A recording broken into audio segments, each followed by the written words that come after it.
नमस्कार विद्यार्थी मित्रांनो, आज आपण सामान्य विज्ञान इयत्ता 6वी या वर्गातील पाठ नैसर्गिक संसाधने, हवा, पाणी आणि जमीन हा पाठ आपण आज पाहणार आहोत। मुलांनो, या पाठाला सुरुवात करण्याच्या अगोदर माझी एक रिक्वेस्ट आहे तुम्हाला, जर तुम्ही नवीन असाल आणि या चॅनलला जर सबस्क्राईब केलेलं नसेल तर तुम्ही सर्वांनी अगोदर पहिल्यांदा सबस्क्राईब करून घ्या व बाजूला दिलेलं बेल आयकॉन प्रेस करा। चला तर मग आपण आता या पाठाला सुरुवात करूया। मुलांनो, तुम्हाला सुरुवातीला एक कृती दिलेली आहे, निरीक्षण करा म्हणून। हे बाजूला दिलेलं चित्र पहा।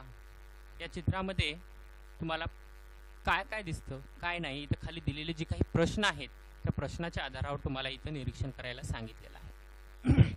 पहिला प्रश्न, पक्षी कोठे आहेत? लक्षात घ्या। यामध्ये पहा इथं कुठे दिसते। त्यानंतर तुम्हाला दुसरा प्रश्न दिलेला आहे, गायी कोठे चरत आहेत? रस्ता, झाडे कोठे आहेत?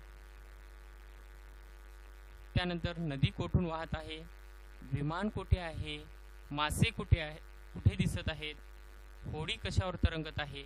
हे सर्व चित्र तुम्ही बारकाईने निरीक्षण करून पाहायचं आहे। हे सर्व चित्र पाहिल्याच्या नंतर आपल्याला एक गोष्ट लक्षात येते, यावर असे लक्षात येईल की आकृतीमधील काही घटक आकाशात म्हणजेच हवेत आहेत। कुठे काही घटक कुठे आहेत? आकाशात म्हणजेच हवेत आहेत। काही घटक पाण्यात आहेत तर काही घटक जमिनीवर आहेत। पृथ्वीवर असणाऱ्या सर्व बाबी अशा प्रकारे हवा, पाणी, जमीन यांच्याशी संबंधित आहे आणि जमीन, पाणी आणि हवा यांना अनुक्रमे शिलावरण, जलावरण आणि वातावरण असे म्हणतात। लक्षात घ्या, जमिनीत काय म्हणतो? शिलावरण, पाणी जलावरण, हवा वातावरण असे म्हणतात। तसेच विविध सजीवांचा वावर किंवा संचार या तीनही आवरणात असतो। हे सजीव आणि त्यांनी व्यापलेल्या शिलावरण, जलावरण व वातावरणाच्या भागास जीवावरण असे म्हणतात। पृथ्वीची ही आवरणे निसर्गतः निर्माण झालेली या ठिकाणी हा पॉइंट महत्त्वाचा एवढा लक्षात घ्या की हवा, पाणी आणि जमीन यांच्याशी संबंधित जे काही जमीन, पाणी आणि हवा यांना काय म्हणतात? अनुक्रमे जमीन म्हणजेच जो दगडाचा भाग असतो किंवा जमिनीत मातीचा दगडाचा जो भाग असतो त्याला काय म्हणतो आपण? शिलावरण असे म्हणतो। जो पाणी जे आहे, पाण्याच्या भागाला काय म्हणतात? हे जलावरण असं म्हणतात। आणि जो हवेचा भाग आहे त्या हवेशी संबंधित त्याला काय म्हणायचं? वातावरण असे म्हणतात। पृथ्वीच्या सभोवताली वातावरणाचा म्हणजे हवेचा थर आहे। पृथ्वीचा पृष्ठभाग, पाणी आणि जमीन म्हणजे जलावरण व शिलावरणाने बनलेला भाग आहे। यापैकी जलावरणाचा भाग शिलावरणाच्या तुलनेत जास्त आहे। लक्षात घ्या, जलावरणाचा भाग जो आहे म्हणजेच पाण्याचा जो भाग आहे तो शिलावरणाच्या म्हणजे जमिनीच्या तुलनेमध्ये कसा आहे? जास्त आहे। पृथ्वीवरील जमीन व पाण्याचे प्रमाण आपल्याला या बाजूला दिलेल्यावरून आपल्याला लक्षात येईल। बघा, इथे ह्या आकृतीमध्ये जमीन व पाण्याचे प्रमाण दाखवलेलं आहे।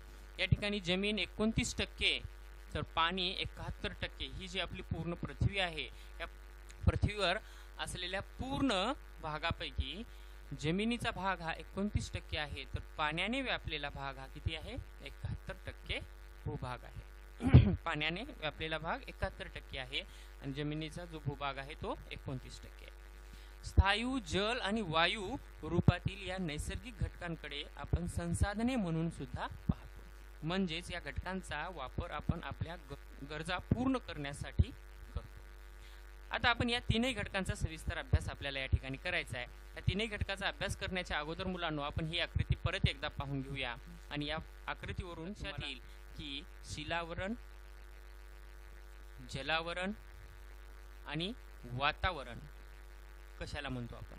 बघा, शिलावरण म्हणजे हा जमीन आणि हा खडकाळ जो काही भाग आहे या दोघांना मिळून हा शिलावरणाचा भाग आहे। जलावरण म्हणजे हे जे काही पाणी आहे ह्या पाण्याचा जो भूभाग आहे त्याला काय म्हणतो आपण? ह्या पाण्याच्या भागाला जलावरण असे म्हणतो. आणि वातावरण म्हणजे हवेतील हा भाग. या तिन्हीलाही मिळून काय म्हणतात? नैसर्गिक संसाधने असे म्हणतात. लक्षात घ्या, या तिन्हीचंही काय म्हणायचे? नैसर्गिक संसाधने. पृथ्वीवरील सजीव सृष्टी टिकून राहण्यासाठी व त्यांच्या मूलभूत गरजा पूर्ण करण्यासाठी हवा, पाणी, जमीन हे घटक महत्त्वाचे आहेत आणि यांनाच नैसर्गिक संसाधने असे म्हणतात. म्हणजे ह्या तिन्ही घटकांना काय म्हणायचं? नैसर्गिक संसाधने असे. त्यानंतर आहे मुलांनो, इथं थोडे आठवा म्हणून तुम्हाला एक प्रश्न दिलेला आहे. पहा काय म्हणतोय, वातावरणाचे 5 थर कोणते? वातावरण म्हणजे काय सांगा मला सुरुवातीला. वातावरण कशाला म्हणतो आपण? पृथ्वी भोवतीच्या हवेच्या आवरणास काय म्हणतो आपण? वातावरण असे म्हणतो. मग आता वातावरणाचे जे काही 5 थर आहेत ते 5 थर कोणते आहेत ते पहा. इथे तुम्हाला पुढे दिलेले आहेत हे बघा. त्यामध्ये तपांबर, स्थितांबर, दलांबर, आयनांबर आणि बाह्यांबर असे हे 5 स्तर आहेत. मग त्यामध्ये आता आपल्याला हे सर्व हवेमध्ये म्हणजेच वातावरणामध्ये हवेमध्ये आपल्याला हे 5 थर पाहायचे आहेत. त्याच्यामध्ये काय दिलेलं आहे पहा. पृथ्वी सभोवताली असणाऱ्या वातावरणातील हवेमध्ये नायट्रोजन, ऑक्सिजन, कार्बन डायऑक्साईड सह, इथं सहा झालेला आहे, चुकलेला आहे, सह निष्क्रिय वायू, नायट्रोजन डायऑक्साईड, सल्फर डायऑक्साईड, पाण्याची वाफ, धूलिकण या सर्वांचा समावेश होत असतो. तपांबरामध्ये हवेतील एकूण वायूंच्या सुमारे 80% वायू असतात. लक्षात घ्या, हा तपांबर हा जो पहिला जो टप्पा आहे हा भूपृष्ठापासून 13 किलोमीटर उंचीपर्यंतच्या हवेचा जो थर आहे या थरालाच आपण तपांबर म्हणतो. म्हणजे भूपृष्ठापासून म्हणजे जमिनीपासून तो त्याची उंची किती येते? 13 किलोमीटर येते. म्हणजे तपांबरामध्ये हवेतील एकूण वायूच्या सुमारे किती? 80% वायू असतात. आणि विशेष म्हणजे या थराची विषुववृत्तावरील जी जाडी असते ती जवळजवळ 16 किलोमीटर असून ती ध्रुवावरती 6 किलोमीटरच्या दरम्यान असते. हे पण लक्षात ठेवण्यासारखं आहे.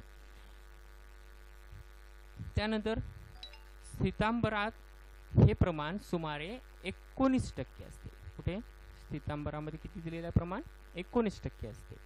पुढे दलांबर आणि आयनांबरामध्ये वायूचे प्रमाण हे कमी होत जाते आणि बाह्यांबर व त्या पलीकडे वायू आढळत नाही. हे लक्षात घ्या. बाह्यांबर हा सर्वात शेवटचा त्याचा आवरणाचा जो काही आपला जो थर आहे हा बाह्यांबर सर्वात शेवटचा आणि याच्या पलीकडे मात्र वायू आढळत नाही. आणि हा येणारा म्हणजे आयनांबराच्या नंतर म्हणजे पलीकडील हवेच्या भागास काय म्हणतो आपण? बाह्यांबर म्हणतो. हे लक्षात घ्या.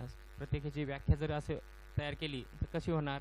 आयनांबराच्या पलीकडील म्हणजे हे आयनांबर आहे, आयनांबराच्या नंतर येणारा थर, आयनांबराच्या पलीकडील हवेच्या भागास बाह्यांबर म्हणतात. आणि या थरात उंचीनुसार तापमान वाढत जात असते. हे लक्षात घ्या.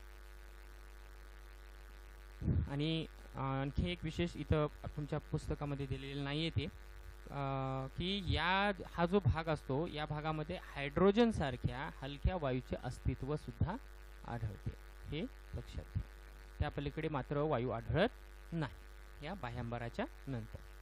तुमच्या असे लक्षात येईल की पृथ्वी सभोवताली असलेले अनेक वायूचे मिश्रण आणि वातावरणाचा एक प्रमुख घटक म्हणजे हवा होय. वायू बरोबर धूलिकण, पाण्याची वाफ यांचा देखील समावेश हवेत होतो. हवेतील वायूंचे प्रमाण भूपृष्ठाजवळ जास्त व जसजसे भूपृष्ठापासून वर वर जावे तसे तसे ते कमी होत जाते. म्हणजे जमिनीपाशी हे हवा जे आहे भूपृष्ठावर ही सर्वात जास्त असते आणि त्यानंतर जसे जसे तसे वर वर जावे तसे तसे हवेचं प्रमाण काय होत असतं? कमी होत जातं. हवेतील घटकाचे प्रमाण व काही उपयोग तुम्हाला इथं दिलेले आहेत. उपयोग बघण्याच्या अगोदर आपण हवेतील घटकांचे प्रमाण इथं पाहूया. या बाजूला दिलेली जी आकृती आहे याच्यामध्ये बघा हे प्रमाण दिलेलं आहे. यामध्ये या पूर्ण हवेच्या 100% भागामध्ये सगळ्यात जास्त 78% हे काय आहे? नायट्रोजनचं प्रमाण आहे. लक्षात घ्या. नायट्रोजन किती आहे? 78%. त्यानंतर ऑक्सिजन 21%, त्यानंतर अर्गॉन 0.9%, त्यानंतर इतर वायू व घटक हे 0.07% मध्ये इतर सर्व वायू आले. आणि आपल्या हवेमध्ये पूर्ण कार्बन डायऑक्साईडचं जे प्रमाण आहे हे कार्बन डायऑक्साईडचं प्रमाण किती आहे पहा, 0.03% आहे. हे हवेतील विविध घटकाचे प्रमाण तुम्हाला दाखवलेलं. आता हवेतील वायूचे काही उपयोग तुम्हाला दिलेले आहेत. हे उपयोग खूप महत्त्वाचे आहेत मुलांनो, लक्षात ठेवा. त्यामध्ये नायट्रोजन दिलेला आहे तुम्हाला सुरुवातीला. नायट्रोजन मध्ये काय सांगितलं पहा, सजीवांना आवश्यक प्रथिने मिळवण्यास मदत करतो. अमोनिया निर्मितीमध्ये तसेच खाद्यपदार्थ हवाबंद ठेवण्यासाठी उपयोगी असतो, तो म्हणजे नायट्रोजन, नायट्रोजनचा उपयोग. त्यानंतर ऑक्सिजन सजीवांना श्वसनासाठी ज्वलनासाठी उपयोगी आहे. त्यानंतर कार्बन डायऑक्साईड, आता आपल्याला वाटतं कार्बन डायऑक्साईडचा आपल्याला काही उपयोग नाही, परंतु पहा कार्बन डायऑक्साईडला आपण फक्त प्रदूषण करणार आहे असंच आपण समजतो, परंतु वनस्पती अन्न तयार करण्यासाठी कार्बन डायऑक्साईड वापरतात. कार्बन डायऑक्साईडच्या मदतीनेच वनस्पती अन्न निर्माण करत असतात सूर्यप्रकाशाच्या सानिध्यात. अग्निशामक नळकांड्यामध्ये सुद्धा कार्बन डायऑक्साईडच वापरला जातो. अग्निशामक नळकांड्या म्हणजे अग्निशामक गाडी असतात ना आपल्या नगरपालिकेमध्ये, तर त्या ज्या आहेत आग, कुठे आग लागल्याच्या नंतर विझवण्यासाठी, तर त्या गाड्यांमध्ये सुद्धा कार्बन डायऑक्साईड दाबून भरलेला असतो. त्यानंतर आहे अर्गॉन, विजेच्या बल्बमध्ये वापर करतात. आपला जो छोटा जो बल्ब असतो काचेचा, तो त्या बल्बमध्ये पहा, पूर्वी आता LED आलेले आहेत, पण LEDच्या अगोदर जे बल्ब होते त्या बल्बमध्ये पहा एक वायू असतो, तो वायू काय करतात मध्ये आतमध्ये भरला जातो. ओके, विजेच्या ह्या बल्बमध्ये. त्यानंतर हेलियम कमी तापमान मिळवण्यासाठी तसेच विना पंख्याच्या इंजिनावर चालणाऱ्या विमानांमध्ये वापरण्यात येतो. लक्षात घ्या मुलांनो, हेलियम जे आहे हे कमी तापमान मिळवण्यासाठी तसेच विना पंख्याच्या इंजिनावर चालणाऱ्या विमानांमध्ये वापरण्यात येतो. काय? हेलियम. त्यानंतर निऑन, जाहिरातीसाठीच्या रस्त्यावरच्या दिव्यात वापर केला जातो. निऑनचे दिवे म्हणजे आता जे LED आहेत ह्या जे मोठे LED पेक्षाही वेगळे आहेत निऑनची, तर जी रस्त्याच्या पद्यावर किंवा चौकामध्ये जी लावलेली असतात मोठ्या प्रमाणातले दिवे, त्या दिव्यांमध्ये निऑन वायूचा वापर केला जातो. इथं पहा, रस्त्यावरच्या दिव्यांमध्ये हा निऑन वायूचा वापर केला जातो, तर इथं ऑर्गॉन वायूचा वापर हा विजेचे घरगुती जे बल्ब असतात त्या बल्बचे आतमध्ये जे फिलामेंटची असते ना, ती फिलामेंटच्या आतमध्ये जी पोकळी असते म्हणजे बल्बच्या आतमधली जी पोकळी, त्या पोकळीमध्ये हा आर्गॉन वायू भरलेला असतो.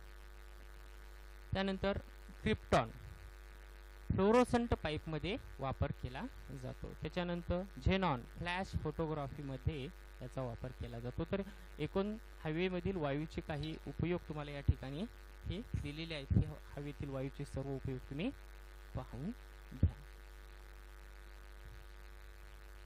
हे नेहमी लक्षात ठेवा, हवेतील विविध वायू आणि इतर घटक यांच्या समतोलामुळे पृथ्वीवरील जीवसृष्टी टिकून आहे आणि जीवनासाठी आवश्यक सूर्यप्रकाश आणि उष्णता पृथ्वीपर्यंत पोहोचवण्यासाठी तसेच अन्य घातक घटकांना थांबवण्यासाठी वातावरण ही अत्यंत महत्त्वाची गाळणी आहे. धुके, ढग, हिम व पाऊस यांची निर्मिती वातावरणामुळे शक्य होते. पूर्ण लक्षात घ्या, पूर्ण हा पॉइंट रिपीट मध्ये पहा. हे उपयोग सगळे पुन्हा परत वाचून घ्या. त्यानंतर हे हवेतील विविध घटकांचे प्रमाण तुम्ही परत लक्षात ठेवा. त्यानंतर 5 थर कोणते आहेत, कोण्या थरामध्ये लक्षात घ्या. हे जे पहिले चित्र आहे त्या पहिल्या चित्रामधून मोठ्या प्रमाणात काय बाहेर पडत आहे, धूर. त्यानंतर दुसऱ्या चित्रामध्ये गाडींच्या वाहनामधून सुद्धा हा धूर बाहेर पडत आहे. आणि या ठिकाणी एक जंगल काय झालेलं आहे, जंगलाला आग लागलेली आहे, त्यामधून सुद्धा मोठ्या प्रमाणामध्ये वर बाहेर काय पडत आहे, धूर पडत आहे. म्हणजे हे तिन्ही ठिकाणातून काय होत आहे, प्रदूषण होत आहे. यालाच आपण काय म्हणतो, हवा प्रदूषण असे म्हणतो. बघा, वरील सर्व चित्रात धुराचे सर्व उत्सर्जन विविध माध्यमातून होताना दिसत आहे. हा धूर थेट वातावरणातील हवेत मिसळतो, त्यामुळे हवेतील घटकांचा समतोल बिघडतो. याला वायू प्रदूषण म्हणतात. म्हणजेच हवेतील जे घटक आहेत इतर, या घटकांचा जे काही समतोल आहे तो बिघडला म्हणजेच काय झालं, वायू प्रदूषण. वाहने, मोठमोठे उद्योगधंदे यामधल्या इंधनांच्या ज्वलनातून तसेच लाकूड, कोळसा यासारख्या इंधनाच्या अपूर्ण ज्वलनामुळे बाहेर पडणारे घातक वायू या सर्वांमुळे दिवसेंदिवस वायू प्रदूषणामध्ये सतत वाढ होत आहे. म्हणजे ह्याच्यामध्ये वायू प्रदूषणात खूप मोठ्या प्रमाणात यामुळे वाढ होत आहे. आता इथं पहा, तुम्हाला इंधन ज्वलनातून हवेत सोडले जाणारे घातक घटक दिलेले आहेत. म्हणजे आता कोणते इंधन आहे, आता ही गाडीमध्ये सुद्धा आपण पेट्रोल डिझेल टाकतो, हे सुद्धा काय इंधनच आहे. तर या इंधनामधून कोणते कोणते घातक घटक बाहेर पडतात, त्यामध्ये पहिला आहे nitrogen dioxide, carbon dioxide, carbon monoxide, sulphur dioxide आणि काजळी. ह्या काजळी म्हणजे कार्बन जो आहे तो कार्बनी भाग. तर हे सर्व घटक बाहेर पडत असतात. मुलांनो, तुम्हाला या ठिकाणी ओझोनचा थर विषयी माहिती दिलेली आहे. ओझोनचा थर एक संरक्षक कवच म्हणून ओळखलं जातं आपल्यासाठी, आणि खरंच आहे. ओझोनचा जर थर नसेल तर सूर्यापासून येणारी जी काही अतिनील किरणं आहेत ती आपल्या अंगावर पडली असती तर, किंवा आपल्या पृथ्वीवर पडली असती तर पृथ्वीवरील बऱ्याचशा वस्तू अक्षरशः एवढं जे तापमान आहे सूर्याचं हे सहन झालं नसतं त्या वस्तूंना, आणि जळाल्या असत्या असं. त्यामुळं ओझोनच्या थरामुळं आपल्याला सूर्यापासून येणारी जी काही अतिनील किरणं आहेत त्या अतिनील किरणांपासून आपला बचाव होत असतो. पहा, वातावरणाच्या स्थितांबर या थराच्या खालच्या भागात ओझोन वायूचा थर आढळतो. ओझोन वायूचा सजीवांना जगण्यासाठी प्रत्यक्ष उपयोग नसला तरी खूप उंचीवर पृथ्वीभोवती ओझोनचा थर असणे सजीवांसाठी फार महत्त्वाचे आहे. आत्ताच मी सांगितल्याप्रमाणे सूर्यापासून येणारी अतिनील किरणे सजीवांसाठी हानिकारक असतात, आणि ही किरणे ओझोन वायू शोषून घेतो, आणि त्यामुळे पृथ्वीवरील सजीवांचे काय होत असतं, संरक्षण होत असतं. आता लक्षात घ्या, या ओझोनचा जो थर आहे, या ओझोनच्या थराला नुकसान कोणामुळे होत आहे किंवा त्याला धोका कोणामुळे पोहोचत आहे, तर वातानुकूलन यंत्रे म्हणजे AC, त्यानंतर रेफ्रिजरेटर, आपण घरात जे वापरतो ते फ्रीज, यामध्ये हवा थंड करण्यासाठी वापरले जाणारे जे क्लोरोफ्लोरोकार्बन्स तसेच कार्बन टेट्राक्लोराइड हे रासायनिक वायू हवेत मिसळल्यामुळे ओझोनच्या थराचा नाश होतो. आपल्या फ्रीजमध्ये असतो बघा CFC, क्लोरोफ्लोरोकार्बन, या घटकामुळे सुद्धा तो काय होत आहे, हे रासायनिक वायू तो हवेत मिसळतो आणि त्यामुळे ओझोनचा थराचा नाश होतो. मुलांनो, या ठिकाणी तुम्हाला 16 सप्टेंबर हा दिवस जगभर ओझोन संरक्षण दिन म्हणून मानला जातो. ओझोन चे महत्त्व सर्वांच्या लक्षात यावे यासाठी 16 सप्टेंबर हा ओझोन संरक्षण दिन, ओझोन डे म्हणून 16 सप्टेंबर हा मानला जातो. हे अशा छोटे छोटे जे प्रश्न आहेत किंवा असे जे रिकाम्या जागा आहेत, हे महत्त्वाचे जे पॉईंट आहेत हे तुम्हाला शालेय स्पर्धा परीक्षेमध्ये, तुमच्या दैनंदिन परीक्षेमध्ये, शाळेच्या परीक्षेमध्ये हे 100% प्रश्न असे विचारले. मुलांनो, इथे तुम्हाला हे माहीत आहे का म्हणून इथं दाखवलेलं हे आहे. पहा, हे मुंबई, पुणे, नागपूर अशा मेट्रो सिटींमध्ये मोठ्या प्रमाणात ज्या ठिकाणी म्हणजे हवेचं प्रदूषण मोठ्या प्रमाणात होत असतं, तर त्या हवेमध्ये असणारे जे घटक आहेत, कोणकोणत्या घटकाचं प्रमाण आहे काय नाही दाखवण्यासाठी विशेष प्रकारचे असे फलक आहेत. हे फलक लावलेले आहेत, आणि या फलकांमुळे त्या ठिकाणी हवेमध्ये कोणकोणते घटक आहेत आणि काय नाही याचे पूर्ण तुम्हाला या ठिकाणी डिटेल्स दिलेलं असतं. या ठिकाणी तुमचा हवा हा घटक पूर्णतः संपतो.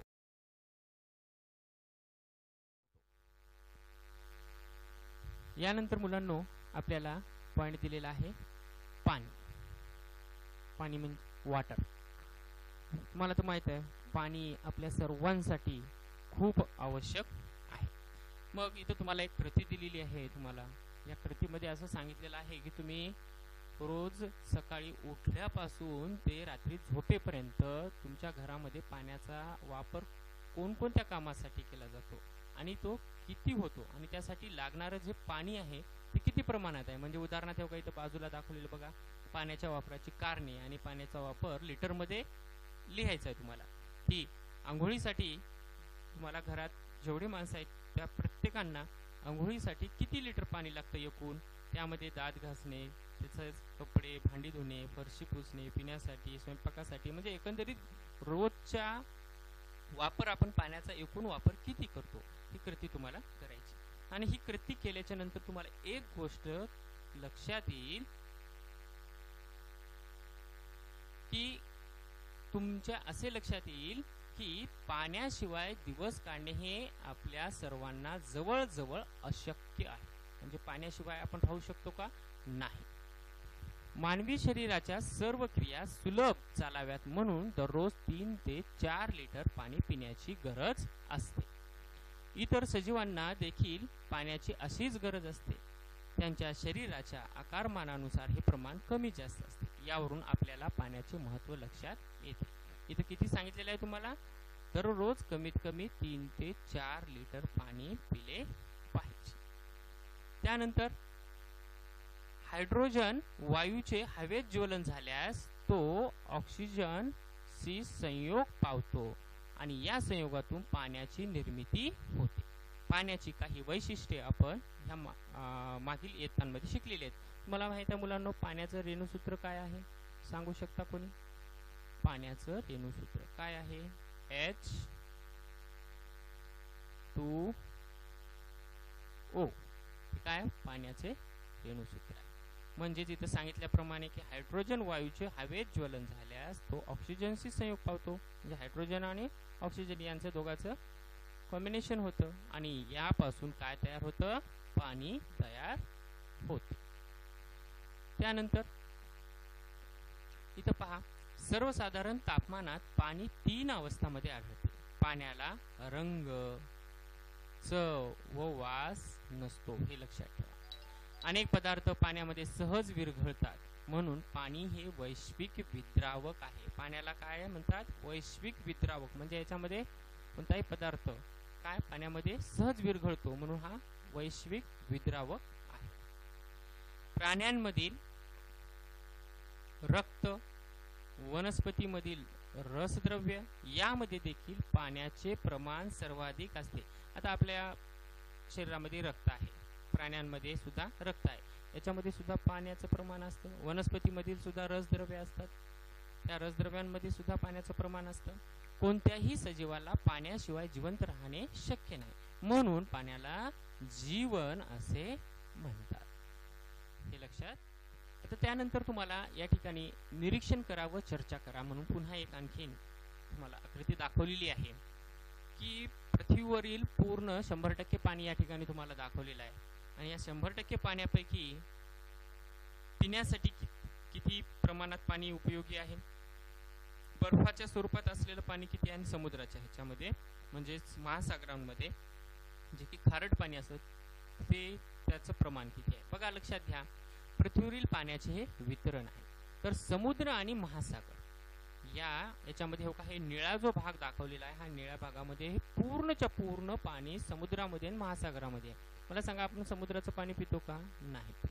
मग हे जे समुद्र आणि महासागराचं प्रमाण आहे हे किती आहे? हे प्रमाण आहे मुलांनो, लक्षात घ्या, हे प्रमाण आहे 97%. किती आहे? 97%. लक्षात ठेवा. त्यानंतर हे जे बर्फ स्वरूप भूगर्भातील व इतर जे पाणी आहे हे पाणी याचं हे एवढ्याच भागामध्ये इथे ह्या रंगामध्ये दाखवलेलं आहे. तर हे प्रमाण किती आहे? तर हे आहे 2.7%.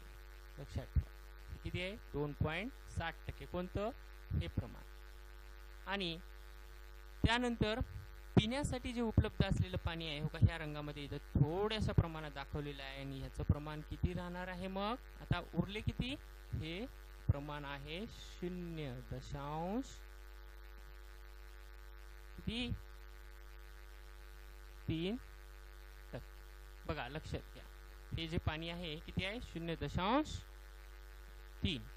म्हणजेच इथं बाजूला दाखवलेली जे हे चौकट आहे याच्यामध्ये पहा, लक्षात येईल तुम्हाला, समुद्र आणि महासागर 97%.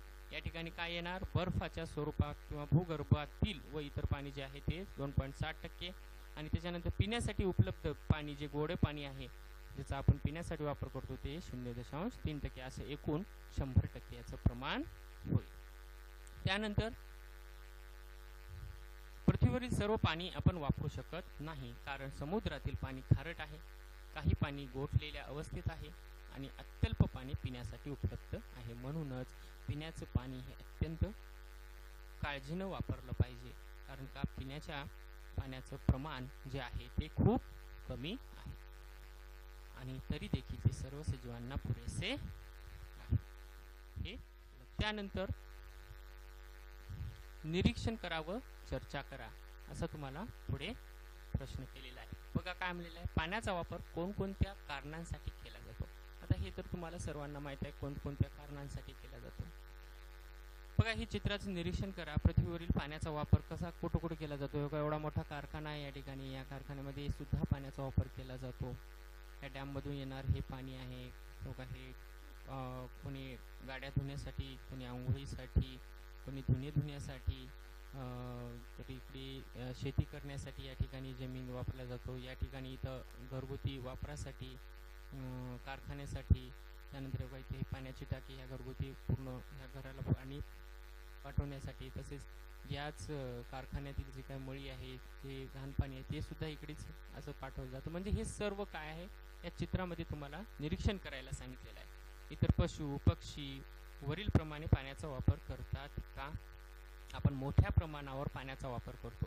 पृथ्वीवरील पाण्याचे नियमन जलचक्राद्वारे होते, हे आपण शिकलो आहोत. जलचक्राला बाष्प पुरवण्याचे मोठे काम महासागराकडून होत असते. त्यापासून पाऊस पडून जमिनीवर गोड्या पाण्याचे स्रोत निर्माण होतात, हे लक्षात घ्या.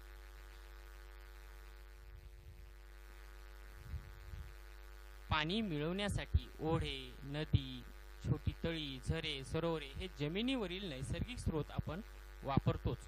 त्याशिवाय मानव कूपनलिका, विहिरी खोदून भूगर्भातून पाण्याचा उपसा करत असतो. यासोबतच मानवाने नद्यांवर बंधारे, लहान मोठी धरणे सुद्धा बांधलेली आहेत. वाढती लोकसंख्या, उद्योग, शेती यासाठी पाण्याचा अनिर्बंध वापर होत असल्यामुळे आता हे पाणी कमी पडू लागले आहे. यामुळे पाणी टंचाई ही गंभीर समस्या निर्माण झालेली आहे. हे सर्व लक्षात ठेवा की पाण्याचा वापर काटकसरीने करा. पाणी अडवा, पाणी जिरवा, जिथे शक्य आहे तिथे पाणी साठवा. पाण्याचा शक्य तेथे पुनर्वापर करा, कारण साठवलेले पाणी लगेच शिळे होत नाही. या ठिकाणी आता आपला पाणी हा पॉइंट इथे या ठिकाणी संपतो. त्यानंतर मुलांनो आता आपल्याला पुढे पॉइंट पाहायचा आहे, ते म्हणजे जमीन. जमीन हा पॉइंट पाहण्याच्या अगोदर तुम्हाला सांगा पाहू म्हणून काही प्रश्न दिलेले आहेत. ते प्रश्न वाचा. या सर्वच प्रश्नांची उत्तरे तुम्हाला यामध्ये मिळून जातील. जमीन कशाची बनलेली असते, कशाची बनलेली असते, खडक, माती, दगड हे सगळेच तुम्हाला जमिनीवर काय काय दिसते, तर हे सर्व जमिनीवर दिसते. त्याच्यानंतर सर्व सजीव दिसतात. जमीन सर्वत्र सपाट असते का, तर नाही. कुठे उंच सखल भाग असतो, कुठे खडकाळ भाग असतो. मानव जमीन निर्माण करतो का, तर करत नाही. काय काय मानवाने जमिनीवर काय काय निर्माण केलेले आहे, तर तो पिके वगैरे घेतो, त्याने त्याच्या गरजेसाठी शेती करतो, निवास करतो, त्याच्यानंतर घरे बांधतो, त्याच्यानंतर रस्ते करतो. हे सर्व मानवाने केले. त्याच्यानंतर जमिनीत खोल खड्डा खणला, तुम्हाला त्यात काय आढळते, त्यामध्ये पहा. यामध्ये सुद्धा वेगवेगळे जर खड्डे खणले, म्हणजे असे छोटे खड्डे नाही तर मोठे, तर खनिजे तुम्हाला आढळतात. त्यामध्ये भूगर्भामध्ये जे काही आहेत तुम्हाला वेगवेगळे खनिजे आहेत, वायू आहेत, काही तेल आहेत, तर हे सर्व तुम्हाला आढळतात. भूगर्भीय वायू म्हणतात त्याला, म्हणजे आपला गॅस वगैरे जे असतो ते. तर आपण नेमका पॉईंट पाहूया. पहा, जमीन. तुमच्या असे लक्षात येईल की जमीन आपल्याला दगड, माती, मोठे खडक या स्वरूपात दिसते. ती सर्वत्र सपाट नसते. जमीन कधी डोंगराळ तर कधी सपाट अशा स्वरूपात पाहता येते. मानवासह सर्व भूचर प्राणी जमिनीवर राहतात. काही भूचर निवाऱ्यासाठी जमिनीत बीळ करून राहतात. याचा अर्थ ते जमिनीचा वापर त्यांची गरज पूर्ण करण्यासाठी करतात. आपणही जमिनीचा वापर शेती, निवास, रस्ते यासाठी करत असतो. जमिनीवर असलेल्या वनांतील वनस्पती व प्राण्यांचा देखील आपण उपयोग करत असतो. जमिनीतून मिळणारी खनिजे, खनिज तेल, भूगर्भीय वायू आपल्यासाठी अत्यंत महत्त्वाचे. याचा अर्थ जमीन हे एक महत्त्वाचे संसाधन आहे. ही जमीन नक्की कशापासून बनलेली आहे ते आपण पाहू. तर आता पहा मुलांनो, या चित्रामध्ये तुम्हाला करून पहा म्हणून दिलेलं आहे. यामध्ये काय दिलेलं आहे पहा. तर मुलांनो पहा, या ठिकाणी सुरुवातीला तुम्हाला या ठिकाणी एक कृती दिलेली आहे. ती कृती करून पाहायची आहे. बाटलीतील मिश्रणाचे थर तुम्हाला या ठिकाणी कळून जातील. तर त्यासाठी सुरुवातीला तुम्हाला एक रिकामी बाटली घ्यायची, आपली प्लास्टिकची बॉटल, एक प्लास्टिकची पारदर्शक बाटली आणि मुठभर माती, थोडे दगड, वाळू, पालापाचोळा आणि पाणी घ्या. हे सर्व साहित्य घ्यायचं. मग बाटलीचा निमुळता असलेला जो वरचा भाग असतो, हा वरचा भाग काय करायचं तुम्हाला ते कट करून टाकायचा आहे, कापून टाकून द्यायचा आहे. आणि त्यानंतर मग काय करायचं पहा, त्यानंतर त्यात पाणी टाका आणि त्यानंतर हे मिश्रण भरपूर ढवळून घ्या व त्याचे दुसऱ्या दिवशी निरीक्षण करा व उत्तरे द्या. बाटलीतील मिश्रण कसे दिसते आहे, त्यात थर आढळतात काय, वरपासून खालपर्यंत या थरामध्ये काय दिसतात ते पहा. बघा, हे जे सांगितलं होतं तुम्हाला, यामध्ये मुठभर माती, थोडे दगड, वाळू आणि पालापाचोळा हे सर्वच एका बॉटलमध्ये टाकायचे, त्याच्यात पाणी टाकायचे, त्याच्यात सगळं मिसळून टाकायचं आणि ती बॉटल स्थिर ठेवून द्यायची. दुसऱ्या दिवशी तुम्हाला हे अशा पद्धतीनं त्या थर दिसतील. म्हणजे काय, तर सर्वात जे काही मोठे दगड आहेत ते सर्वात बुडाला गेलेले दिसतील. त्यानंतर त्याच्यापेक्षा थोडेसे लहान असलेले दगड दिसतील, म्हणजे बारीक दगड. त्यानंतर वाळू जे आहे, वाळूचा थर त्याच्या वर आलेला असेल. त्यानंतर जी माती आहे, मातीमध्ये सुद्धा वेगवेगळ्या प्रकारचे थर तुम्हाला दिसतील. आणि सगळ्यात वर इथं हे पाण्याच्या वर सगळ्यात तुम्हाला हा पालापाचोळा सर्व काही इथे दिसेल. यावरून बघा काय लक्षात येतं की पृथ्वीवरील जमीन देखील याचप्रमाणे आपल्याला पाहावयास मिळते. तुमच्या जवळपास जर पाईपलाईन टाकायचे काम चालले असेल तर त्यासाठी खणलेल्या खड्ड्याचे निरीक्षण करा आणि सोबतच्या आकृतीप्रमाणे तुम्हाला जमिनीच्या खाली काही थर आढळतील हे पहा. किंवा आपण घर बांधकाम करत असताना सुद्धा जे खड्डे खणले जातात सुरुवातीला, ते त्या खड्ड्यांचं सुद्धा निरीक्षण केल्यावर तुम्हाला अशा पद्धतीचं निरीक्षण पाहायला. परिपक्व मृदा असलेल्या जमिनीत सर्वात वरचा थर हा वनस्पती व प्राण्यांच्या अवशेषांच्या कुजण्याने निर्माण होतो. याला कुथित मृदा असे म्हणतात. लक्षात घ्या मुलांना, कुथित मृदा म्हणजे काय, जो परिपक्व मृदा असलेल्या जमिनीत सर्वात वरचा जो थर आहे तो वनस्पती व प्राण्यांच्या अवशेषांच्या कुजण्याने निर्माण झालेला असतो, त्याला काय म्हणतो आपण, कुथित मृदा असे म्हणतात. हा थर शक्यतो दाट जंगलामध्ये आढळतो. त्याखालील जमीन वाळू, माती, बारीक खड्डे, कृमी कीटकांनी युक्त असते. म्हणजे बारीक बारीक जे कीटक वगैरे जे असतात ना, असे सर्व कीटक वगैरे, वाळू जे असते, हे माती हे सर्वांनी असते. या मातीच्या थराला आपण मृदा असे म्हणतात. त्याखालील जमिनीत माती व मूळ खडकांचे तुकडे आढळतात. ही मृदा अपरिपक्व असते. त्यापुढे आणखी खाली मातीचे प्रमाण कमी होऊन खडकांचे प्रमाण वाढत जाते आणि हे थर मूळ खडकांचे असतात. लक्षात घ्या. आणि त्यामध्ये म्हणजे खडकाचं प्रमाण वाढलेलं असतं. मग सगळ्यात शेवटी खाली चांगले मूळ खडक, मोठ्या प्रमाणातले खडक तुम्हाला दिसतील. मातीमध्ये आढळणारे मुख्य खनिज हे या खडकांमधून येतात. म्हणूनच प्रदेशनिहाय माती वेगवेगळी असते. तिचा रंग, पोत या दोन्ही बाबी मूळ खडकानुसार ठरतात. बघा, हे तिचा रंग आणि पोत म्हणजे त्याची क्वालिटी, म्हणजे मातीमध्ये काय उगवलं जातं काय नाही, ते कशा प्रकारची ती माती आहे हे ज्याच्यावरून कळतं त्याला ते मातीचा पोत म्हणलं जातं. तसंच त्या मातीचा रंग, हे सर्व बाबी ज्या आहेत त्या खडकावरून ठरत असतात. तुम्हाला इथं बाजूला काही जमिनीचे बघा थर दाखवलेले आहेत. हे थर तुम्ही निरीक्षण करून पहा. या ठिकाणी सगळ्यात खाली इथं हा मूळ खडक दाखवलेला आहे. मूळ खडकानंतर हे बघा खडक आणि माती हे मिश्रित असं तुम्हाला दिसत आहे. मातीचा थर व लहान लहान खडक. त्यानंतर अपरिपक्व अशी ही मृदा आहे. त्यानंतर ही मृदा आणि कृथित मृदा म्हणजे हे वरीकृथित मृदा आत्ताच आपण पाहिलं की वनस्पती आणि प्राण्यांचे जे काही अवशेष असतात हे अवशेषांपासून त्याच्या कुजण्यांपासून तयार झालेली ही कृथित मृदा असते. त्याच्यानंतर ही माती आणि अपरिपक्व माती म्हणजे आपली हे वनस्पती आपण ज्यावेळेस लावत असतो त्यावेळेस हे जे मुळा कशा स्वरूपात इथं खाली जातात आणि माती कशी असते खाली कुठं खडकापर्यंत हे मुळा जातात, ह्या बाबतीत ह्या जमिनीचे थर तुम्हाला या ठिकाणी दाखवलेले. त्यानंतर मृदा तयार होण्याची जी क्रिया आहे ती क्रिया तुम्हाला या ठिकाणी सांगितलेली आहे ती पहा. जमिनीवरील मृदा, मृदा म्हणजेच माती, ही नैसर्गिक प्रक्रियेतून निर्माण होते. मूळ खडकाच्या अपक्षयातून मृदेसाठी अजैविक घटकांचा पुरवठा होतो.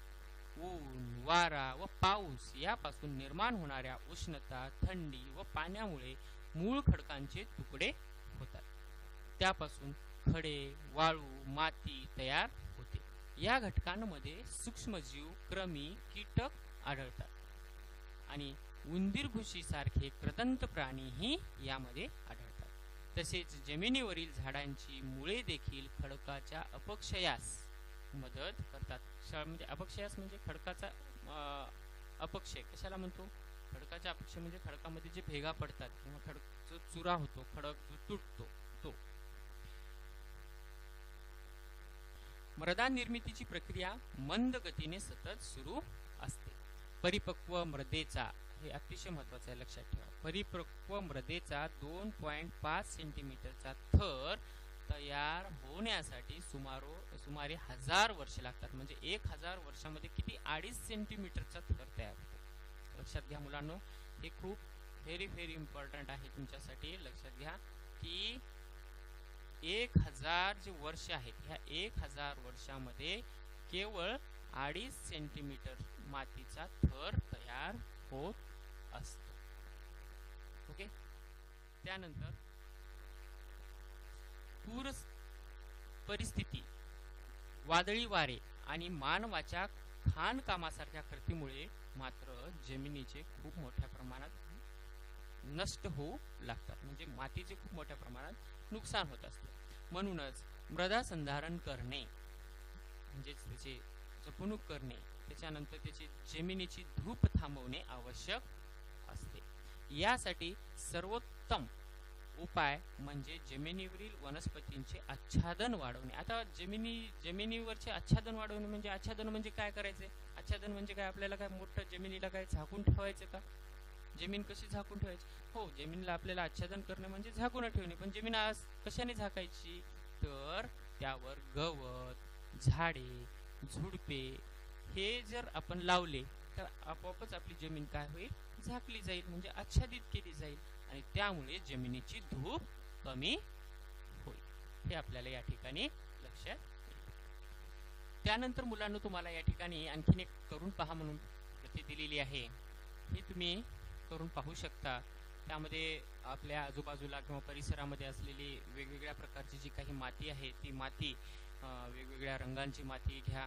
त्याच्यामध्ये अंगणामध्ये इकडे तिकडे शेतामधली माती कशी आहे, आपल्या खेळाच्या मैदानावरली कोणती आहे, आणि असे वेगवेगळ्या ठिकाणी घ्यायचे. नदीच्या कडेची घ्यायची, डोंगरावरची घ्यायची आणि त्यांचे या नमुने मिळून त्यातील फरक, रंग आणि स्पर्श व कणांचा आकार, त्या मातीच्या कणांचा आकार कसा आहे काय नाही, ह्या मुद्द्यांच्या आधारे त्याचं निरीक्षण करायचं. आता माहित आहे का तुम्हाला, मृत वनस्पती व प्राणी यांचे सूक्ष्म जीवांमार्फत विघटन होऊन म्हणजेच ते कुजून मृदेवर जो थर तयार होतो त्याला कुथित मृदा म्हणजेच ह्युमस म्हणतात. लक्षात घ्या की कुथित मृदा किंवा ह्युमस कशाला म्हणायचं?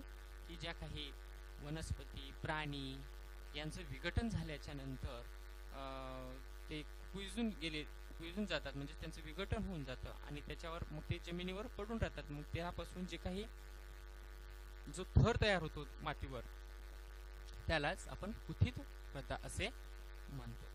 कुथित मृदा जमिनीला खूप पोषक असते, घटक पुरवण्याचे ते काम करते, पोषक घटक पुरवण्याचं काम करते. तसेच मृदेत हवा खेळती ठेवण्याचं काम करते, मातीत पाणी धरून ठेवण्याचं काम करते. या कामी देखील कुथित मृदा महत्वाची आहे. चांगल्या सुपीक मृदेमध्ये वरच्या थरात कुथित मृदेचे प्रमाण सुमारे 33 ते 50% असते.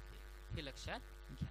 म्हणजेच हे काही पालापाचोळा वगैरे वनस्पती प्राणी यांचे जे काही अवशेष आहेत त्यांचं हे जे काही विघटन होत असतं ह्या विघटनापासून तयार होणारी म्हणजेच ही लिखित मृदा आहे. त्यानंतर मुलांनो तुम्हाला या ठिकाणी जरा डोके चालवा म्हणून तुमच्यासाठी दिलेलं आहे. बघा, मृदेमधील विविध घटक कोणते, त्यांचे जैविक आणि अजैविक असे वर्गीकरण करा. बायोटिक अँड अबायोटिक फॅक्टर्स, जैविक अँड अजैविक, हे तुम्ही सांगा, तुम्ही विचार करा. अतिशय सोपे असे घटक आहेत. एकेकाळी पृथ्वीवर घडलेल्या उलथापालथीमुळे जमिनीवरील जंगले भूगर्भात गाडली गेली. म्हणजे पृथ्वीवर मोठ्या प्रमाणात जे काही उलथापालथ घडलेली आहे किंवा भूकंप झालेले आहेत त्याच्यामुळे जमिनीवरील जे काही जंगले आहेत ही कुठं जमिनीच्या आतमध्ये भूगर्भात गाडली गेली आणि त्यानंतर सजीवांच्या मृत अवशेषापासून जीवाश्म इंधन बनण्याची प्रक्रिया भूगर्भातच घडली. म्हणूनच खनिज तेल या जीवाश्म इंधनापासून आपल्याला पेट्रोल, डिझेल, रॉकेल, केरोसिन, पॅराफिन ही इंधने तर डांबर, मेण यासारखे उपयुक्त पदार्थ सुद्धा आपल्याला मिळतात. मग हे जे लक्षात घ्या की हे सर्वचे सर्व पदार्थ कुठून मिळतात जमिनीच्या आतमध्ये, तर हे सर्व जीवाश्म इंधन. जीवाश्म इंधन म्हणजे काय, पूर्वी जे पृथ्वीवर जे घडलेले जे उलथापालथ आहे म्हणजेच मोठ्या प्रमाणात भूकंप झाले असतील, अन्य काही घटना घडल्या असतील, त्यामुळं जमिनीवरचा भाग जो आहे तो जमिनीच्या खाली गाडला गेलेला होता, भूगर्भात गाडला गेला आणि त्या भूगर्भात गाडला गेल्यामुळं ती तसेच त्यांच्यावर एक मोठ्या प्रमाणात दाब निर्माण झालेले आहेत आणि मोठ्या प्रमाणात दाब निर्माण झाल्यामुळे त्या ठिकाणी जीवाश्म इंधन तयार होण्याची प्रक्रिया बनलेली आहे आणि त्यामध्ये आज आपल्याला त्या जीवाश्म इंधनामध्ये खनिज तेल, पेट्रोल, डिझेल, रॉकेल, केरोसिन, पॅराफिन ही सर्व इंधनं मिळतात. तसेच डाबर, मेण यासारखे उपयुक्त पदार्थ सुद्धा आपल्याला असतात. त्यानंतर बघा, पृथ्वीवरील जमीन, पाणी आणि हवा यांचा वापर सजीव करतात. या घटकांचा मानव देखील संसाधन म्हणून वापर करतो. या संसाधनाच्या प्रत्यक्ष वापरल्या जाणाऱ्या घटकांचा विचार केला तर ते संपूर्ण पृथ्वीच्या तुलनेत अल्प प्रमाणात आहे, हे लक्षात घ्या. त्यामध्ये उपलब्ध जमीन फक्त 29% आहे. पिण्यासाठी उपलब्ध पाणी आणि गोडे पाणी 0.3% आहे, आपण आत्ताच मागच्या पॉईंटमध्ये पाहिलेलं आहे. त्यानंतर ऑक्सिजन हा 21% आहे. हे सर्व प्रमाण आपण याच्या अगोदर पाहिलेलं आहे. वरील कोष्टकाचा जर विचार केला तर ही संसाधने जरी अल्प प्रमाणात असली तरी ती सर्व सजीवांसाठी पुरेशी आहेत, हे पण आपण पाहिलं. फक्त मानवाने स्वतःच्या हव्यासावर नियंत्रण ठेवणे अत्यंत आवश्यक आहे. म्हणजे मानवाला कसं आणखीन पाहिजे असं वाटतं, हे या गोष्टीवर आपल्याला नियंत्रण असणं गरजेचं आहे. म्हणजेच या संसाधनांचा त्याने तारतम्याने वापर करायला हवा व ती स्वतःबरोबरच इतर सर्व सजीवांसाठी देखील आहेत याचे भान ठेवायला हवे. म्हणजे या गोष्टीचं भान ठेवणं खूप गरजेचं. बघा, कोण काय करते. भारतीय उपखंडाच्या हवामानाचा अभ्यास करण्यासाठी भारतीय हवामानशास्त्र संस्था 1875 मध्ये स्थापन करण्यात आली. ही संस्था हवामानाचे निरीक्षण करून हवामानविषयक अंदाज वर्तवण्याचे मुख्य काम करते. बघा, कोणती संस्था आहे, भारतीय उपखंडाच्या हवामानाचा अभ्यास करण्यासाठी भारतीय हवामानशास्त्र संस्था. ही कधीची आहे, 1875 मध्ये याची उभारणी करण्यात आलेली आहे. याशिवाय हवामान बदलाविषयीचे संशोधन, पर्जन्याचे अंदाज, जागतिक तापमान वाढीबाबतचे निरीक्षण इत्यादी कामे या संस्थेत केली जातात. ही सर्वच्या सर्व तुम्हाला या ठिकाणी दिलेली माहिती आहे. ही अतिशय उपयुक्त अशी माहिती आहे. तुम्हाला हायलाइट केलेली ही जी पिवळ्या रंगामध्ये जी हायलाइट केलेली जी माहिती आहे ही अतिशय महत्त्वाची आहे. मुलांनो, व्हिडिओला परत पहा, हायलाइट केलेली माहिती परत लिहून घ्या, लिहून घेऊन हे पॉईंट काढा, पॉईंट काढून त्याचा अभ्यास करा. या ठिकाणी तुमचा हा छोटासा पाठ संपलेला आहे. मुलांनो, आपण काय शिकलो म्हणून काही पॉईंट दिलेले आहेत, ते पॉईंट तुम्ही वाचून घ्या आणि या धड्याखाली दिलेले जे काही स्वाध्याय आहे हा स्वाध्याय तुम्ही पूर्ण कंप्लीट करा. बघा, हा अतिशय सोपा असा स्वाध्याय आहे आणि प्रश्न सुद्धा खूप छान असे प्रश्न आहेत. हे प्रश्न अगदी सोपे आहेत. तुम्ही एक वेळेस जरी धडा वाचलात तर पूर्णच्या पूर्ण प्रश्नांचं तुम्हाला उत्तरे मिळून जातील. मुलांनो, तुम्हाला व्हिडिओ आवडला असेल तर व्हिडिओला लाईक करा, तसेच आपल्या मित्रांना शेअरसुद्धा करा. आणि विशेष जर चॅनलवर नवीन असाल, तुम्ही आत्तापर्यंत जर सबस्क्राईब केलं नसेल तर चॅनलला सबस्क्राईब करा. त्यामुळे तुम्हाला माझे जे काही नवनवीन व्हिडिओ आहेत हे नवनवीन व्हिडिओचे नोटिफिकेशन मिळते. त्यामुळे चॅनल सबस्क्राईब करणं खूप गरजेचं आहे. जर सबस्क्राईब नाही केलात तर तुम्हाला व्हिडिओ नवीन नवीन मिळणार नाहीत, पोहोचत नाहीत. त्यामुळे चॅनल सबस्क्राईब करा आणि लाईक करा, अभ्यास करा. धन्यवाद. असेच नवनवीन व्हिडिओ पाहण्यासाठी चॅनल सबस्क्राईब करा व मित्रांना व्हिडिओ शेअर करा आणि व्हिडिओला लाईक करायला पण विसरू नका. धन्यवाद.